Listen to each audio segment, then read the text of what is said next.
Platelet বা অণুচক্রিকা যদি 10,000-এ নেমে আসে তাহলে কিন্তু ভয়ের কিছু নাই। ডেঙ্গু রোগীর জীবাণু মানে ডেঙ্গু ভাইরাস যদি 100 জন মানুষের শরীরে প্রবেশ করে কম বেশি 80 জনের শরীরে কোনো লক্ষণ দেখা যায় না।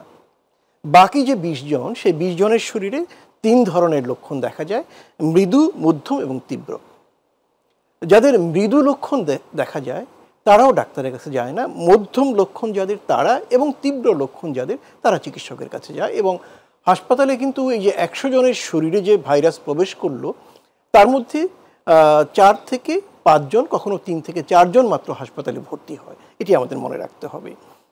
ডেঙ্গুর কোনো চিকিৎসা নাই, কথাটা কিন্তু ভিন্ন অর্থে। অর্থাৎ ডেঙ্গু একটি ভাইরাস জনিত রোগ, এই ভাইরাসকে নির্মূল করার জন্য, হত্যা করার জন্য কোনো ওষুধ নেই।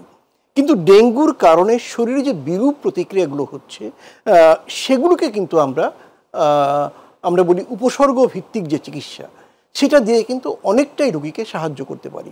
যেমন রোগীর শরীরে পানি বা তরল পদার্থের পরিমাণ কমে গেল, সেটি স্যালাইনের মাধ্যমে, সেটি শিরাপথে হোক অথবা মুখে হোক, খাইয়ে আমরা সেই তরল ভারসাম্য রক্ষা করতে পারি। ব্লাড প্রেশার কমে গেল, ব্লাড প্রেশার বাড়ানোর ব্যবস্থা করতে পারি। যেমন ধরুন ডেঙ্গুতে বিপদের দিক এখন যে ডেঙ্গুগুলো হচ্ছে সেটা হচ্ছে ডেঙ্গু শক সিনড্রোম বলি। অর্থাৎ হঠাৎ করে ডেঙ্গু রোগীর ব্লাড প্রেশার অনেক কমে যায় এবং তার নাড়ির গতি বেড়ে যায়, হৃৎপিণ্ডের গতি বেড়ে যায় এবং সে ক্রমশ অস্থির বোধ করে জ্ঞান হারানোর দিকে চলে যায়।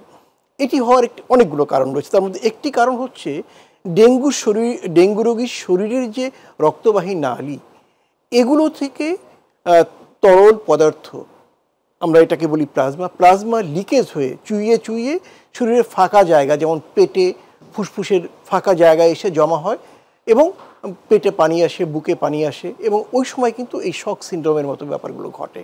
তাহলে এগুলোকে কিন্তু চিকিৎসা করে আমরা অনেকটাই এই রোগীকে সুস্থ রাখতে পারি।